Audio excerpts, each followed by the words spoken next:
Кимешегім киеліге санағам, қасиеттім өшпей тұғын санадан. Кимешегім әжем киген аяулы, кестелеген шебер қолмен жананам.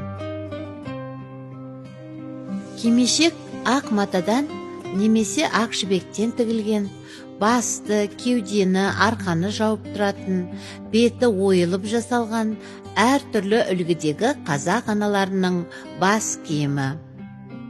Қазақ халқының аналары жаңа түскен келіншек кезеңінде де, орта жасында, кәрі кейуана шағында да кимешек киген. Кимешектің орама, бүрмелі деген түрлері және әр рудың өз кимешегі болған. Керей кимешек, албан кимешек, найман кимешек, қызай кимешек атаулары соның белгісі. Кимешектің кестесі әйел неғұрлым жас болса, соғұрлым әшекейлі әрі қызыл түсті болып келеді. Күміспен тана моншақтармен шеттіктеледі. Қазақ әйелдерінің кимешек киюі және оның сыртынан шылауыш тартуы әр өңірде әртүрлі.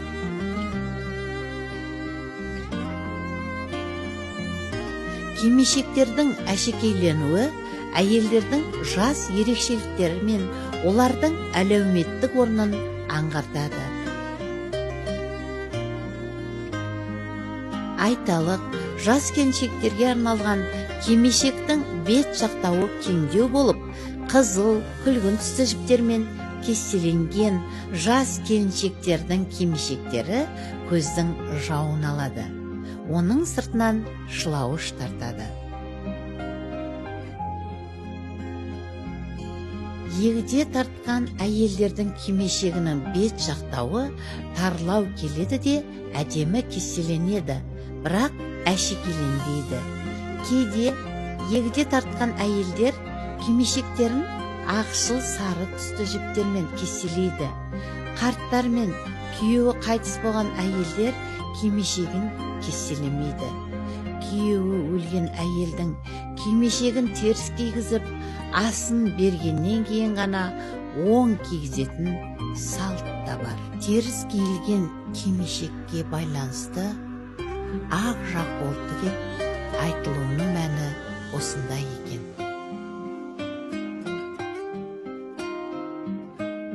Дәстүрлі ортада жаңа үйленген отау иесіне құсың құтты болсын деп тілек айтылады. Кимешек киген әйелді жанынан қарасаңыз әсте құсқа ұқсайды. Әсемделіп тігілген төбелдірігі құстың басын, ал әйелдің иығымен қоса шашын жауып тұратын кимешектің алдыңғы артқы жағы құстың пошымына ұқсайды.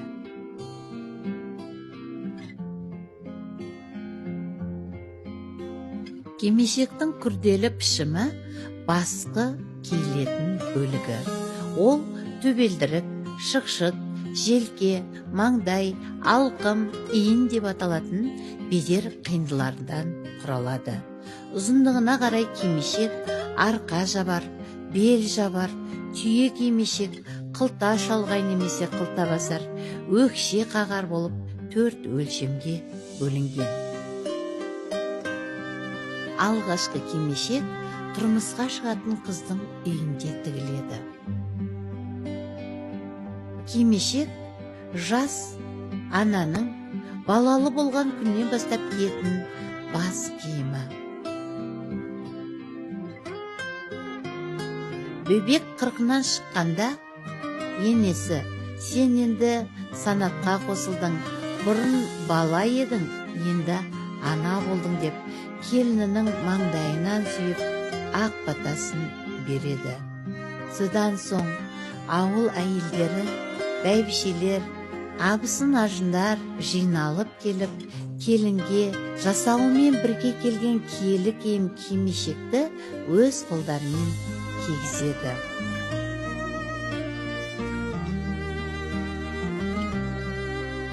Анасы қыз жасауына киелі кимешекті өссін, өрбісін деген ниетпен қосады. Кимешек қазақ аналарының салтанатын, биіктігін, пәктігін білдіреді. Қастерлі, қасиетті ақ кимешегімізді алдымыздағы киелі аналарымыз киген сол жолмен біз де ақ кимешекті дәріптеп келеміз. Ақ кимешекті аналар барлық көркемдіктің үлгісі.